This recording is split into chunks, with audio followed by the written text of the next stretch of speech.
Guys, nanti gue mau kasih masukan untuk podcastnya Deddy Corbuzier dengan Husin Alwi. Ini Husin Alwi banyak salahnya nih, tapi ntar ya, lu nonton ntar. Kalau lu nanya baju gue kok keren banget bajunya, iya, lu bisa dapetin kok baju ini. Keren di link ini, ada di bawah ini di sahalstore.official. Bisa lu dapetin kok ya. Lu dapetin bajunya, lu nonton acaranya, oke? Bismillahirrahmanirrahim. Assalamualaikum warahmatullahi wabarakatuh. Alhamdulillahil karim ar-Rahman 'allamal Qur'an khalaqal insana 'allamahul bayan. Asyhadu an la ilaha illallah wahdahu la syarikalah wa asyhadu anna Muhammadan abduhu wa rasuluhu la nabiyya ba'dah wa la rasula ba'dah amma ba'd. Subhanaka la ilma lana illa ma 'allamtana innaka antal alimul hakim. Rabbi zidni ilma. Oke, alhamdulillah teman-teman semua yang dimuliakan Allah SWT. Kali ini gue hadir buat semua teman-teman, khususnya buat Mas Deddy Corbuzier. Masya Allah, salam kenal, salam istiqomah dari kita sesama muslim. Kali ini gue mau komentari podcast yang baru aja naik di permukaan, bahkan banyak menjadi sorotan netizen, ya, netizen warga Indonesia, tentang podcast yang terbaru Bang Deddy dengan Husin Alwi. Oke, dalam hal ini ada beberapa catatan yang kita akan kritisi bersama, dan kali ini gue mau ajak Bang Deddy ya. Kita sama-sama kembali kepada pemahaman salafus soleh. Karena ada beberapa poin yang disampaikan sama Husin Alwi ini harus kita kritisi bersama. Apalagi kita tahu Bang Deddy seorang yang masih istiqomah di dalam muslim. Alhamdulillah, Bang Deddy ini orang yang kita sama-sama rangkul, seorang mu'alaf yang saat ini masih punya ghiroh untuk terus senantiasa belajar Islam. Ini kita support habis-habisan. Ini kita dukung deh, kita rangkul. Makanya perlu Bang Deddy tahu akan pemahaman salafus soleh. Nah, dari podcast yang ada ya, yang Bang Deddy bersama Husin Alwi ya. Husin Alwi ada beberapa poin yang gue catat di sini bersama tim. Pertama, poin penjelasan tentang di menit 9 detik 40-an lah. An-Nisa 43 ya, yang bilang bahwa perempuan yang membangkang ini segala macam lo boleh pukul. Ada beberapa syaratnya, ada 4 syarat beberapa riwayat itu tulis. Lo jangan ajak bicara, lo bisa ranjang, lo ini terakhir pukul. Husin Alwi walaupun dia salah menyebutkan ayat 43, sesungguhnya yang dimaksud adalah ayat 34. Di dalam surah An-Nisa dia memberikan tafsir yang salah. Bahkan dia menjelaskan bahwasanya sebagaimana disampaikan sama Prof. Quraisy Shihab tentang tafsir itu dengan kata yang sampai memukul.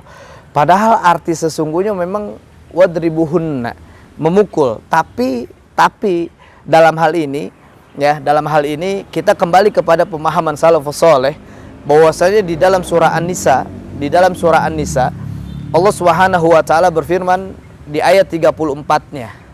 A'udzubillahi minasyaitonirrajim. Bismillahirrahmanirrahim. Sebentar ya. Oke. Ar-rijalu qawwamuna 'alan nisa bima faddalallahu ba'dahum 'ala ba'd wa bima anfaqu min amwalihim. Fas-salihatu qanitatu hafizat lil ghaibi bima hafizahullah wallati takhafuna nushuzahun fa'izuhun wahjuruhun fil madaji' wadribuhun fa in ata'nakum fala tabghu 'alaihinna sabila innallaha kana 'aliyan kabira. Nah, dalam ayat ini ya, kalau kita pahami dengan pemahaman salafus saleh, Allah Subhanahu wa taala berfirman bahwasanya ar-rijalu qawwamuna 'alan nisa. Jadi kaum laki-laki memang menjadi pemimpin bagi kaum wanita. Terus bima faddalallahu ba'dahum ala ba'd. Karena Allah telah memberikan akal dan kepemimpinan kepada kaum laki-laki dari kaum perempuan, dan karena kaum laki-laki membelanjakan sebagian hartanya kepada kaum perempuan. Wa bima anfaqu min amwalihim. Terus, sebenarnya kalau kita fahami lebih dalam ayat ini, Allah mengelompokkan wanita itu ada dua di sini. Ada dua kelompok wanita, ya. Makanya kita harus pahami bersama ayatnya dan tidak memahami sepotong ayat. Sehingga ini menjadi sasaran empuk untuk Al-Quran. Ini khusus orang-orang yang memang membenci Al-Quran. Di kalimat selanjutnya Allah sampaikan, "Fassalihatu qanitat hafizatun lil ghaib bima hafizallah."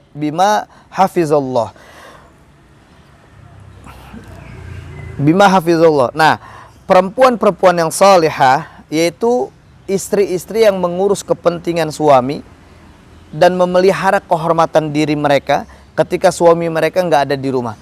Karena Allah telah memberikan kepada mereka, Allah memberikan suami kepada mereka sehingga kehormatan perempuan itu terpelihara. Di ayat ini, di kalimat ini, kelompok wanita yang pertama yang Allah kelompokkan adalah wanita yang salihat. Jadi wanita-wanita yang salihat atau istri-istri yang salehah yang dia menjaga kehormatan suaminya. Itu yang pertama. Jadi memang wanita ini yang taat kepada suaminya, wanita yang salehah yang dia menjaga kehormatan suaminya, menjaga aib-aib suaminya, yang dia tidak menceritakan aib suaminya. Ini kelompok wanita yang pertama yang Allah sebutkan di ayat ini. Hafizatul lil ghaib bima hafizallah. Dan Allah yang akan memelihara itu. Artinya Allah mengagungkan wanita ini. Ya, Allah menghormati, Allah menjaganya. Karena apa? Karena wanita ini, istri soleha ini, dia sudah menjaga aib suaminya.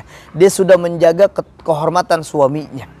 Ini kelompok untuk wanita yang pertama yang Allah sebutkan di surah An-Nisa 34. Ini dari pemahaman salafus soleh. Bang Dedi mesti lihat ini, insya Allah Allah senantiasa istiqomahkan Bang Dedi, ya, insya Allah.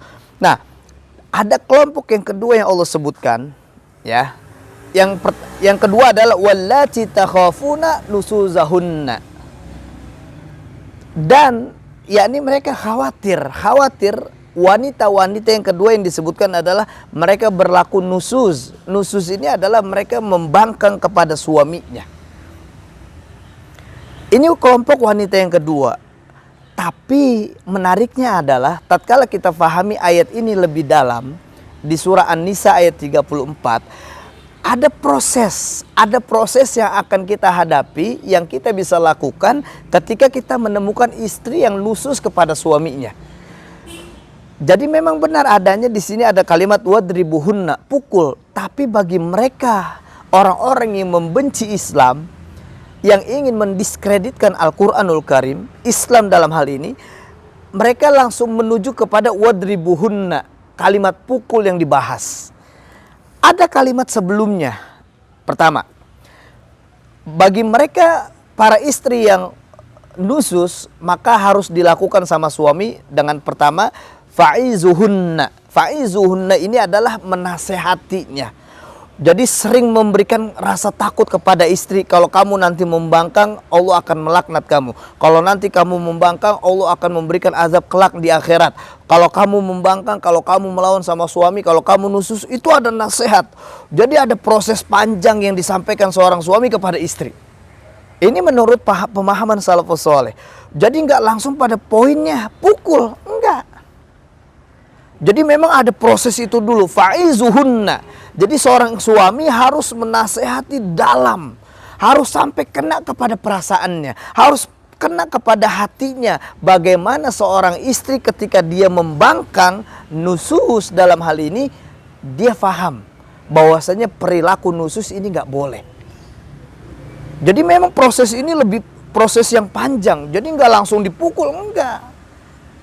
Memang menjadi poin bagi orang-orang yang nggak suka Islam adalah ketika wah kasar banget Islam, kok sampai mukul begitu. Sebenarnya proses ini adalah proses di akhir. Kalau proses itu sudah banyak dilakukan, maka boleh wadribuhunna. Tapi nanti kita jelaskan apa yang dimaksud pukul itu. Oke. Kalau misalkan fa'izuhunna sudah dilakukan sama seorang suami kepada istri, tapi belum juga wahjuruhunna, maka seorang suami harus wahjuruhunna, hajir. Hajir adalah seperti memisahkan atau menjauhkan istri, atau kalau bahasa lain kalau dia dalam satu kamar itu ngebelakangi istri. Supaya apa? Supaya ada efek jerak seorang istri ketika istri ini melakukan nusus, membantah kepada suaminya. Coba deh, ini buat para istri, dengerin. Ini harusnya ketika mereka memang beriman kepada Allah kemudian melakukan nusus dan suami sampai membelakanginya, ini udah mulai ketakutan luar biasa. Harusnya begitu. Jadi memang ada proses fa'izuhunna wahjuruhunna, itu ada 2 proses. Dan proses ini proses yang panjang. Jadi nggak langsung serta-merta ketika istrinya melakukan nusus dipukul, enggak serta-merta itu. Sampai sini paham teman-teman insya Allah ya. Semoga Bang Dedi juga menyimak ini dan paham akan pandangan Quran tuh sebenarnya memang luar biasa. Quran ini menyampaikan pesan kepada kita, ini lebih manusia daripada manusia. Mengena hati sebenarnya. Tapi kalau kita fahami dengan dalam dan dengan pandangan yang benar, yakni pandangan salafus soleh. Nah, ketika istri itu wahjuruhunna sudah dihajir, ya, sudah dibelakangi atau sudah disikapi sama suaminya, kemudian dia masih membangkang, wadribuhunna, berikanlah pukulan tapi tidak menyakiti. Bahasa Quran itu sangat lembut luar biasa. Makanya kalau kita fahami kaidah tafsir, ini ada proses yang sangat luar biasa. Contoh misalkan ada namanya siyak. Siyak ini kalimat yang kita akan tafsiri bersama. Kemudian dari siyak di situ ada cabangnya, ada nahwu, ada sorof, ada balaghah. Jadi memang luar biasa. Ini Quran ini punya bahasa sastra yang tinggi. Wadribuhunna, pukul tapi tidak menyakiti. Pukul tapi tidak menyakiti. Bahkan di hadis sahih yang mulia dari Ibnu Abbas radhiyallahu an, bahwasanya Rasulullah SAW menyampaikan ini dalam hadis sahih yang mulia. Maksudnya pukul adalah atau bertanya kepada Ibnu Abbas, apa yang dimaksud memukul yang tidak melukai? Ibnu Abbas menjawab, siwak dan seukurannya. Kebayang nggak teman-teman? Ibnu Abbas memberikan gambaran pukul yang nggak melukai adalah siwak seukurannya. Siwak seberapa panjang sih? Seberapa gede sih? Paling gede segini siwak. Dipukul tidak melukai, gitu doang. Jadi bahasa lainnya supaya menyadarkan, jangan nusus loh. Begitu lebih kurang. Ya, makanya ketika kita fahami Quran dengan pandangan salafus saleh, ini luar biasa. Ini luar biasa. Ketika kita memaknai ini, bahkan sampai ada kalimat, kalau memang benar Quran Islam mengajarkan pukul, maka gue murtad. Aduh, ntar kita bahas karena ada di poin berikutnya itu. Oke, sampai sini paham ya? Sampai sini paham insya Allah. Ketika kita memahami Quran lebih dalam, jadi memang nggak langsung pukul perintahnya. Ada fa'izuhunna, wahjuruhunna, baru wadribuhunna. Ya, insya Allah kita paham dengan hal ini karena Rasulullah SAW yang menerima wahyunya Allah. Kenapa Rasulullah disebut manusia yang mulia? Karena Allah turunkan Quran kepadanya. Ya, luar biasa. Nah, poin yang kedua yang sama-sama kita kritisi bahwasanya ada di menit 12 di detik 40. Yang jadi bahaya, kenapa gue bantah, mendingan gue murtad daripada ajaran Islam itu memang seperti itu.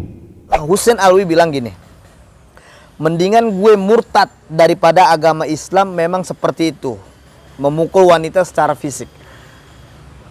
Ya, ini yang tadi gue bilang di awal, jadi Bang Dedi harus simak bersama.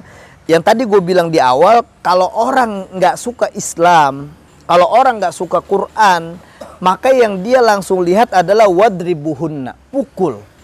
Lebih baik gue murtad. Lebih baik gue murtad katanya. kalau memang Islam mengajarkan itu. Inilah poin di mana Husin Alwi sebenarnya ketika dia mau murtad aja, silakan. Kenapa? Karena dia langsung memahami Islam langsung pada poin di mana Allah Subhanahu wa taala tidak maksud seperti itu. Ya, subhanallah. Makanya buat Bang Dedi, semoga Allah istiqomahkan dalam Islam ini, ya. Kita akan sama-sama menjalani Islam, karena hijrah itu nggak bisa sendirian, Bang Dedi. Hijrah itu nggak bisa sendirian, karena Rasulullah SAW ketika hijrah aja minta ditemenin sama Abu Bakar, sahabat Nabi yang mulia, yakni Abu Bakar As-Siddiq radhiyallahu an, karena saking beratnya perjalanan hijrah. Dan jangan bangga dengan kalimat hijrah, hati-hati karena ada iblis di persimpangan. Nah, yang kita akan komentari yang ketiga adalah terkait Husin Alwi menyatakan murtad, maka sesungguhnya dia sudah murtad. Dia sudah keluar dari Islam. Karena bab nawakidul iman, bab nawakidul Islam, hal-hal yang membatalkan keimanan, hal-hal yang membatalkan keislaman, bahwasanya tatkala dia sudah mengolok Islam dalam hal ini menyampaikan secara sepotong, sepihak dengan maksud menyerang Islam, hakikatnya dia sudah murtad. Hakikatnya. Jadi nggak perlu mengatakan gue akan murtad. Sesungguhnya dia sudah murtad. Sesungguhnya dia sudah batal keislamannya. Oke, perlu Bang Dedi fahami, inilah yang dimaksud Islam menurut pandangan salafus saleh. Yang ketiga di menit ke-13. Jadi biarlah ini kan perkembangan zaman, Ded. Hukum itu kan juga dinamis ya. Agama juga dinamis. Harus dinamis. Husin Alwi bilang tafsir agama dinamis mengikuti zaman. Ini yang salah kaprah sebenarnya. Kenapa? Karena sebenarnya kalau kita pahami Islam lebih dalam, kalau kita kaji Islam lebih dalam, bahwasanya Islam ini adalah hitam dan putih. Dzalikal kitabul la raiba fih. Al-Quran ini nggak ada sedikit pun keraguan di dalamnya. Artinya ketika ada kalimat tafsir ini dinamis, berarti dia ragu dengan keislamannya. Dia ragu dengan Quran. Makanya buat Bang Dedi yang baru saja masuk ke agama Islam, menjadi mu'allaf, ini harus kita pahami Quran lebih dalam. Makanya dzalikal kitabul la raiba fi, Allah turunkan Quran ini nggak ada sedikit pun keraguan di dalamnya. Artinya adalah ini kebenaran semua. Quran ini mutlak benar. Bagi siapapun yang ragu, maka dia masih ragu terhadap Islam itu sendiri. Terus tafsir secara bukan dinamis, sebenarnya statis mutlak. Di dalam surah Al-Maidah, tatkala Rasulullah mendapatkan wahyu terakhir dalam haji wada, Rasulullah sampaikan al-yauma akmaltu lakum dinakum wa atmamtu alaikum wa raditu lakum Islam madinah. Hari ini telah disempurnakan untukmu agamamu. Sempurna, murni sempurna. Artinya adalah ketika Rasulullah sampaikan Quran ini sempurna, ajarannya sudah lengkap, maka tidak ada penambahan, tidak ada pengurangan. Murni dan ini mutlak, tidak ada pengurangan, tidak ada penambahan. Bahkan juga di dalam hadis sahih yang mulia Rasulullah sampaikan bahwasanya barang siapa yang melakukan amal-amal yang di luar dari perintahnya Rasulullah SAW, maka amalan ini akan ditolak. Artinya ini mutlak, ini statis, tidak dinamis, tidak mengikuti apa, biarin deh, ikutin. Jadi ketika Allah Subhanahu wa taala katakan haram ya haram, halal ya halal. Ketika dikatakan khamr haram, makan daging babi haram. Enggak mengikuti zaman, karena banyak yang suka daging babi, biarin deh, hukumnya jadi halal. Enggak begitu Islam. Jadi Quran itu benar adanya, ada hak dan batil. Jadi enggak ada abu-abu. Seperti itu ya. Lebih kurang pandangan salafus saleh di dalam memahami Quran, memahami hadis, memahami tafsir Quran, bahwasanya bukan dinamis, tapi mutlak adanya, benar adanya. Bahkan di dalam firman Allah Subhanahu wa taala yang lainnya, Allah sampaikan, "Qul hatu burhanakum in kuntum shodiqin." Coba tunjukkan mana dalil yang kalian bawa ini benar enggak? Ada nggak ibadah yang kalian lakukan ini, ada nggak dalilnya? Artinya memang harus apapun yang kita lakukan, kalau kita pahami Quran, hadis dan salafus soleh, bahwasanya kita harus ikutin alur di mana Allah Subhanahu wa taala perintahkan kita. Makanya yang membedakan antara orang yang beriman kepada orang-orang munafik, orang yang beriman adalah sami'na wa ata'na. Kami dengar dan kami taat. Tatkala Allah perintahkan mewajibkan puasa, sami'na wa ata'na, kami dengar kami taat. Kita lakukan karena kita ini menjalankan sebuah perintah. Ketika Rasulullah sampaikan sebuah hadis, sebuah perintah dalam hadis sahih yang mulia, kami dengar kami taat. Tapi kalau orang-orang munafik yang mereka mengaku dirinya Islam, tatkala ada sebuah perintah, sami'na wa asoina, kami dengar dan kami lalai atas perintah itu. Itu aja sih sebenarnya yang membedakan. Ya. Kemudian di poin yang keempat, di menit 50, bahwa ada riwayat tentang Islam itu ada 73 terbelah, umatnya itu terbelah menjadi 73 golongan. Jangan semuanya dipahamin bahwa itu 73 72-nya salah, cuman satu doang yang benar. Bukan begitu sih. 73 satu yang salah, 72-nya benar semua. Itu mereka Islam, karena mereka Islam. Husin Alwi dalam menyampaikan dalil aja udah salah. Bahwasanya yang benar adalah dari 73 golongan ini 72 yang salah, satu yang benar. Siapa yang benar? Yang meniti dari Al-Quran dan Sunnah Nabi Muhammad SAW. Itu yang benar. Itu pemahaman sebagaimana dalil sahih yang disampaikan oleh Rasulullah SAW. Oke, dari 73 golongan yang 72 salah, satu yang benar, bukan berarti yang benar ini intoleran. Bukan berarti yang benar ini menyalahkan yang salah. Kemudian harus membulinya, harus membunuhnya, harus menghakiminya. Ente salah, ente begini. Enggak. Kita harus sampaikan dengan kalimat yang bijak, kalimat yang dengan kalimat yang lembut, lemah lembut, sebagaimana Rasulullah SAW dalam melakukan dakwah menyebarkan Islam ini dengan kalimat yang santun. Bagaimana Rasulullah SAW menyampaikan dakwah ini dengan cara yang sangat luar biasa. Karena Rasulullah SAW salah satunya inama bu'istu liutami makarimal akhlak. Tidaklah aku diutus kecuali untuk memperbaiki akhlak. Artinya akhlak yang memang dikedepankan oleh Rasulullah SAW. Makanya tatkala kita tahu ada satu kelompok yang benar, yang 72 yang salah, maka benar ini bukan melalui otot-ototan, bukan melalui debat-debatan, bukan melalui ribut dan gaduh.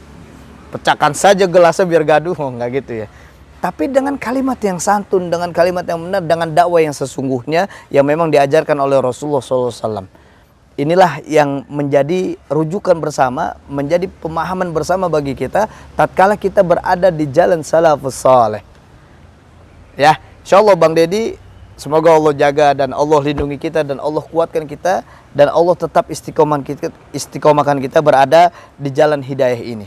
Nah, kalimat yang selanjutnya adalah di 52 menit 52. Gue masuk Islam kenapa? 99% teman gue Islam semua, bos. Gue lebih mengerti tentang Islamnya dibandingkan agama gue yang sebelumnya gitu. Isu Islam toleransi, Dedi masuk Islam karena 99% temannya Islam. Bang Dedi, gue mau sampein begini. Sebenarnya ada poin di mana Rasulullah SAW menganjurkan kita ini berteman dengan orang-orang soleh. Ternyata pertemanan kita dengan orang-orang soleh ini menentukan bagaimana jalan hidup kita ke depan. Tatkala kita memiliki banyak teman-teman yang soleh, ini membantu kita juga untuk masuk surganya Allah Subhanahu wa Ta'ala. Makanya gue termasuk dukung Bang Dedi dalam podcastnya. Nggak apa-apa, sampaikan. Gue tahu kok Bang Dedi di lingkupnya banyak orang-orang soleh. Ya walaupun hakikatnya banyak yang wah lu disalahin segala macam, tetap Bang semangat dalam Islam ini, tetap istiqomah di dalam Islam ini. Gue support ya. Yang terakhir, pesan yang terakhir dari gue, karena gue seorang peruqyah, dan gue mau bicara tentang begini Bang. Bahwasanya kita harus pahami bahwasanya tentang sihir. Ya, apalagi kita tahu bagaimana Syiah dengan gamblangnya melakukan sihir-sihirnya. Sihir itu bagaimana Syekh Wahid Abdul Salam Bali, ulama dari Mesir, seorang pakar ruqyah juga memberikan penjelasan, sihir itu seperti melihat satu kebenaran tapi hakikatnya sebuah kebohongan. Sebagaimana juga yang diluncurkan oleh kaum Syiah dengan sihir-sihirnya, dia menyebarkan itu. Mereka dengan bangganya melakukan taqiyah, mereka dengan bangganya melakukan kedustaan-kedustaan, hakikatnya mereka sedang menyebarkan sihirnya sehingga kita percaya dengan kedustaan itu. Makanya kita tahu ya, orang-orang yang berfaham Syiah yang akhirnya dia malah memukul-mukul dirinya sendiri ketika hari kerajaan, hari Asyura, hari dimana kata mereka dibantainya Husain radhiyallahu an, dia pukul-pukul sendiri. Artinya sihir ini ada di sekitar kita. Oleh karenanya hati-hatilah dan banyaklah berlindung kepada Allah Subhanahu wa taala, karena hakikatnya pada saat kita fahami sihir ini bisa lewat tiupan, sihir ini bisa lewat makanan, sihir juga bisa lewat minuman, sihir bahkan bisa lewat minyak wangi, lewat semprotan-semprotan air, bahkan sihir juga bisa ditanam. Akhirnya adalah yang terjadi ketika kita kena sihir itu, apalagi kaum Syiah, kaum yang mereka ada di jalan yang melenceng, maka tanpa disadari kita bisa ikut andil atau membenarkan perbuatan mereka.